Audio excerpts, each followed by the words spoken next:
Hi, folks. So, today I'm gonna again tell you a few incidents that happened during my stint with companies.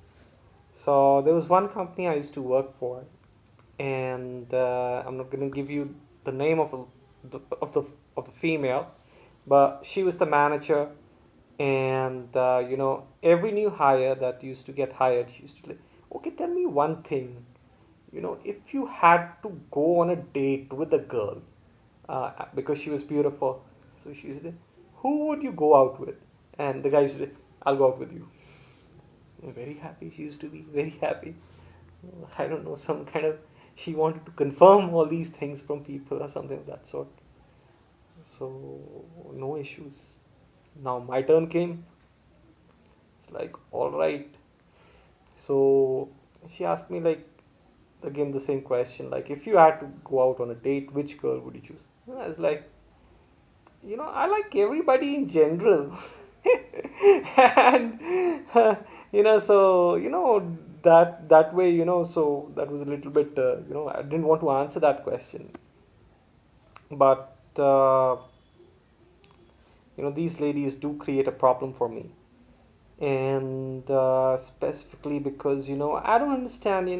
You have a boyfriend, and then you go and say things that will if a girl is praises some other guy, then it's bound to create a lot of friction in the company. So that's why I always say that be professional these days, even if you want to have a relationship, if you like people, because I don't think that you should uh, you know segregate people out, or ladies and men out.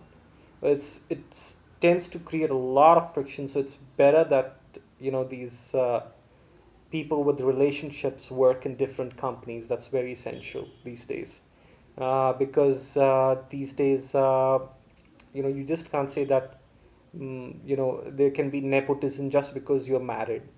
These days that's the definition, that you are married so you can have nepotism. It's not like that, even these days, because of changing scenarios. Even if I have a girlfriend, let's say, in the company I'm working with, then definitely she's the one I'm gonna help. Damn it. Maybe you can say anything, but that's what the hard fact is. And these ladies also go out of control, and then it's very difficult to manage them.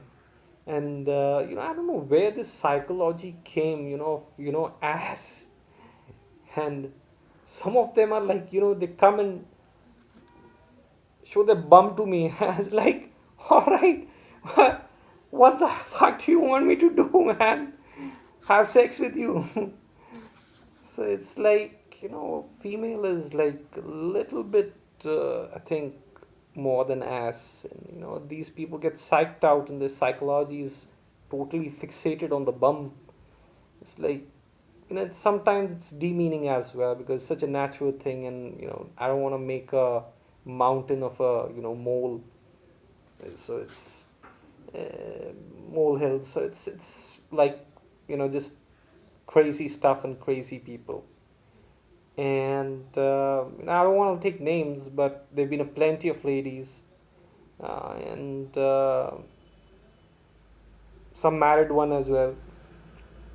But anyhow, I have to somehow take on the pressure of you know their feelings and all that stuff. But anyhow, I had been under a lot of pressure as well, but I somehow managed it, and went forward with things.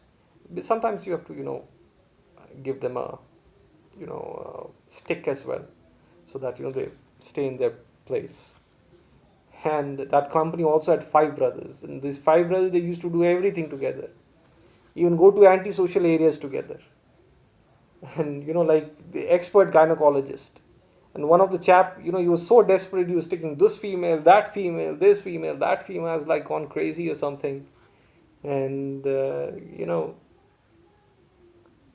and when some new girl comes, they start bidding, because they go to antisocial areas. So What's the psychology? You tell me. They say, "Lo, the new girl comes, they say, oh, I'll spend 50,000 rupees on her. I'll spend 1 lakh rupees on her. As it's some commodity that you need to buy, and that, that every girl is, up for sale. It's like, you want to have pav bhaji. So you say, okay, I'll spend 20 rupees, I'll have pav bhaji. Spend 50 rupees, in a hotel I'll go, I'll spend 500 rupees for a pav bhaji. Okay, no problem. So this is the kind of psychology. And then they say leadership. I mean, this is something that is really disgusting. I don't know what the leaders are thinking or stuff like that, but I don't know how successful they can be. And this is like something you have to think about. There are more things, and there was like a guy in one of the companies I used to work with. He's like, "लड़की आ गई." and then I used to imitate him as well. So he used to get pissed off, but that's the best way to keep them in check. So that's all for now. I don't think that I'm BBC London, that every day I'm getting some news or something of that sort and I'm broadcasting it. But that's how life has been. Thank you and take care.